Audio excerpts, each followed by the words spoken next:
Saludos cordiales, estimados amigos y hermanos. Seguimos con la serie con el objetivo de comprobar si la conducta de Jesús en los evangelios sinópticos se corresponde con un israelita o con un romano. El estudio, como siempre, es presentado con una exégesis neutra e independiente, fuera de toda confesión religiosa y libre de cualquier dogma. Antes de avanzar, debo mencionar tres hechos históricos que sirven de base a la serie. Primero, que los israelitas desde el siglo I hasta nuestros días rechazaron a Jesús como su Mesías. Primero, porque Jesús nunca fue nombrado rey de Israel, ni por las autoridades judías, ni por el Imperio Romano. Segundo, porque Jesús fracasó como Mesías al no liberar a su pueblo del yugo romano. Y una tercera razón es que Jesús ataca e infringe la ley mosaica y condena el accionar del régimen religioso, una actitud recurrente en los evangelios sinópticos. En segundo lugar, que Jesús no escribió nada sobre sí mismo, y quienes lo hicieron en la Biblia cristiana Nuevo Testamento usaron su nombre para dar vida a un personaje puramente literario, con el fin de crear una narrativa de acuerdo con la ideología de sus mandantes. Y tercero, que el cristianismo fue declarado religión oficial del imperio, y en la Biblia cristiana o Nuevo Testamento se culpa a los israelitas de haber cometido deicidio, el delito de haber asesinado al Hijo de Dios. Además, se demuestra a través de alegorías y profecías fraudadas que la destrucción del templo y de Jerusalén fue un castigo divino, un juicio ejecutado por el Dios Yahvé en contra de su propio pueblo. Mediante tales argumentos teológicos, el Imperio Romano se lavó las manos, porque al presentarse como un instrumento de la ira divina, se declaró inocente de todos sus actos. Muy bien, el título de este penúltimo estudio es Jesús el mensajero romano. El texto con el cual empiezo el análisis es Lucas capítulo 14, versículos 31 y 32. Voy a leer en la versión de la Biblia Jerusalén Latinoamericana, edición 2007. Dice allí, ¿qué rey, antes de salir contra otro rey, no se sienta a deliberar si con 10,000 puede salir al paso del que viene contra él con 20,000? Y si no, cuando el otro está todavía lejos, envía una embajada para pedir condiciones de paz. El que escribe el evangelio atribuido a Lucas pone en boca del Galileo un análisis breve y simple sobre la lógica en la toma de decisión ante la amenaza de una guerra inminente. Con esta reflexión, Jesús está criticando la posición de los escribas y fariseos de rechazar la propuesta de paz ofrecida por el Imperio Romano y encaminar al pueblo hacia una muerte segura. De esta manera, los escribas y fariseos estaban ignorando la superioridad del ejército romano y su gloriosa historia de conquistas. El Galileo expone la locura del régimen sacerdotal que, pudiendo evitar la lucha armada, decide sacrificar a su pueblo ante un gigante. El clan religioso ignoró la oportunidad de sellar la paz y decidió enfrentar al imperio en condiciones asimétricas o muy desigual, con un resultado bastante previsible, como de hecho sucedió con Israel. El escritor ubica a Jesús en torno al año 30, y allí la expresión cuando el otro está todavía lejos implicaba que la guerra estaba todavía lejos, distante a 40 años de espacio temporal. Durante ese largo periodo de tiempo, la élite sacerdotal rechazaba el acuerdo de paz propuesto por Roma, y ante los disturbios y falsos mesías que se sucedían con frecuencia, llegó a su fin la paciencia del imperio y la existencia de la nación elegida.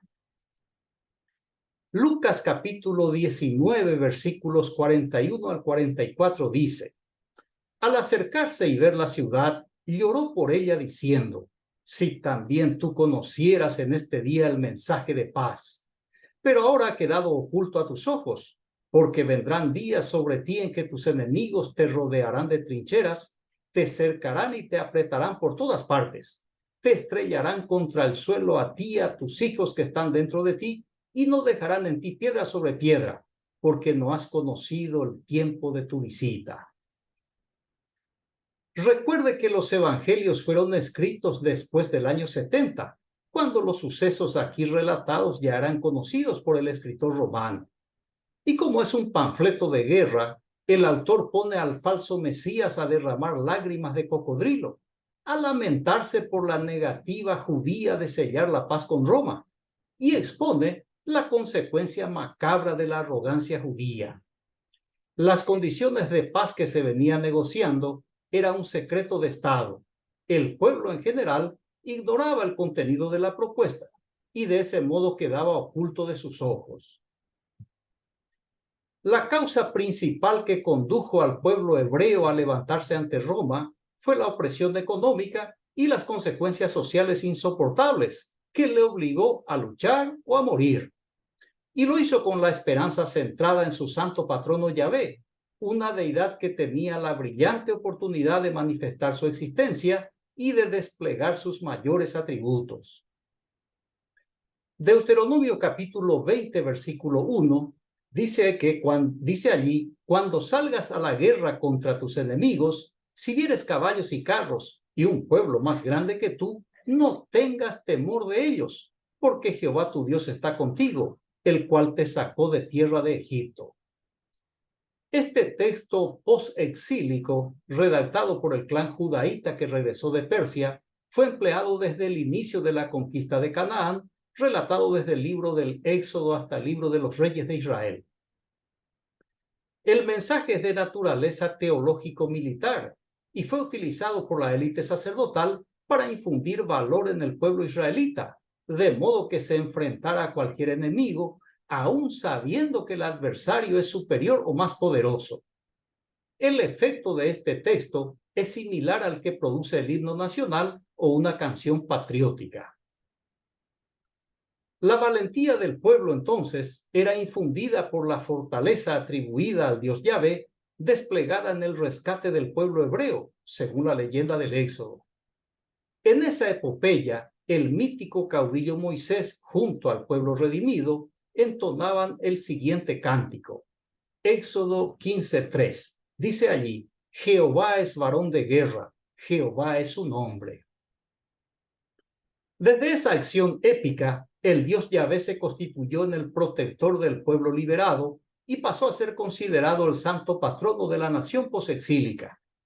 Pero como el Éxodo es apenas una leyenda, porque la historia demuestra que Yahvé es una deidad edomita, reclutada por el clan judaíta para servir a sus propios intereses, siendo impuesto por la fuerza al pueblo campesino, analfabeto y supersticioso. Por otro lado, el dios de la guerra Yahvé ya demostró su impotencia ante los imperios de Asiria y Babilonia, y estaba a las puertas de sufrir otra derrota ante el imperio romano. Es que el dios Yahvé siempre promete, pero nunca cumple, porque su poder solo aparece en la literatura religiosa judía y solo existe en la imaginación de sus seguidores. El poder de Yahvé fue creado artificialmente para ser usado como arma de control de la población hebrea, control mental y conductual, control de higiene y alimentación, control político y militar. El que escribe en nombre de Jesús sabe que los dioses son creados por el hombre, y a lo largo de esta serie observamos al falso Mesías de Israel burlarse del pueblo hebreo y de sus creencias religiosas. Un ejemplo de esa ironía está en la respuesta de Jesús al escriba que le preguntó cuál es el primer mandamiento de todos. La respuesta de Jesús está en Marcos capítulo 12, versículo 30, que dice, y amarás al Señor tu Dios con todo tu corazón y con toda tu alma y con toda tu mente y con todas tus fuerzas. Este es el principal mandamiento. Recuerde que Jesús, según Mateo 13, hablaba a la gente por medio de parábolas para que nadie entienda ni se salve. Y con ese mismo objetivo de que nadie se salve, Jesús menciona el mandamiento supremo al escriba. Esto con el objetivo de que el pueblo obedezca la instrucción patriótica de salir confiados en el nombre del Dios Yahvé, a combatir sin ningún temor ante los romanos. ¿Para qué? Para que sean masacrados y exterminados por un pueblo ampliamente superior a ellos. La suerte ya estaba echada para los judíos, y la enseñanza de Jesús se tornó cada vez más en una advertencia apocalíptica. Lucas capítulo 12, versículos 54 al 56, dice que Jesús decía también a la gente: cuando ven que una nube se levanta por occidente, al momento dicen, va a llover, y así sucede. Y cuando sopla el sur, dicen, hará calor, y así sucede. Hipócritas, dice Jesús, saben interpretar el aspecto de la tierra y del cielo. ¿Cómo no interpretan pues este tiempo? El Galileo ya no podía contener su intención oculta de empezar la guerra y acabar con el pueblo judío. Jesús se irritaba con frecuencia, especialmente porque a sus ojos los hebreos estaban ciegos, confiados en el poder ilusorio del Dios de la guerra Yahvé. Al falso Mesías de Israel ya no le importaba su reputación, sino el fin de la nación hebrea. Así que en otro exabrupto, ya habitual en sus intervenciones, trata a la gente de hipócritas, porque según él, entendían las señales del tiempo para pronosticar el clima, pero no percibían las densas nubes del Imperio Romano. Esas nubes que anunciaban que inundaría la nación hebrea de muertos. Esa incapacidad del pueblo le volvía furioso al mensajero de Roma travestido de judío, de modo que se puso a contarles otra parábola, la parábola de las 10 vidas, que está en el capítulo 19 del Evangelio atribuido a Lucas. Por ser extensa, voy a compartir la sección más importante, la lección que el Galileo transmite a través de su narrativa. Lucas capítulo 19, versículos 26 y 27 dice, quien habla allí es Jesús. Pues yo os digo, dice Jesús, que a todo el que tiene se le dará, mas al que no tiene, aún lo que tiene se le quitará. Y también a aquellos mis enemigos que no querían que yo reinase sobre ellos, traedlos acá y decapitadlos delante de mí, dice Jesús. La parábola es una figura literaria que consiste en una narrativa real o fantasiosa y que por similitud o analogía da origen a una enseñanza. Es un relato elaborado con el fin de brindar una enseñanza ética o una conducta moral. Reitero, la parábola es empleada para dar una enseñanza ética o una conducta moral, de modo que la naturaleza de la parábola es esencialmente didáctica y su finalidad es ético-moral. Sin embargo, la parábola de Jesús de las 10 vidas no concluye con una enseñanza, sino con un mandato inmoral y criminal. El Galileo radicalizado ordena a sus seguidores que sean captores y homicidas, que sean cómplices con el falso Mesías en el monstruoso plan de atrapar y asesinar a los enemigos de su ideología golpista, sencillamente por considerarles culpables de su fracaso en su intención de tomar el poder de la nación de Israel. Jesús se transformó en un hombre violento y peligroso, se tornó un extremista. El otrora maestro carismático que ilusionaba multitudes se convirtió en un miliciano megalómano, decidido a decapitar a todos los israelitas que se opusieron a su aspiración de gobierno. El manso y humilde de corazón es ahora un altivo asesino por convicción y confesión. Muy bien, Jesús no fue el salvador de Israel, sino el mensajero del ejército romano para el régimen religioso judío. Por eso, en los evangelios sinópticos, Jesús encarna la figura de un general romano, impaciente y decidido a establecer el orden a través del caos, un modelo imperialista que se conoce como la paz romana. Concluyo la exposición con la afirmación del diplomático y escritor español Diego de Saavedra Fajardo. Todo el estudio de los políticos se emplea en cubrirle el rostro a la mentira para que parezca verdad, disimulando el engaño y disfrazando los designios.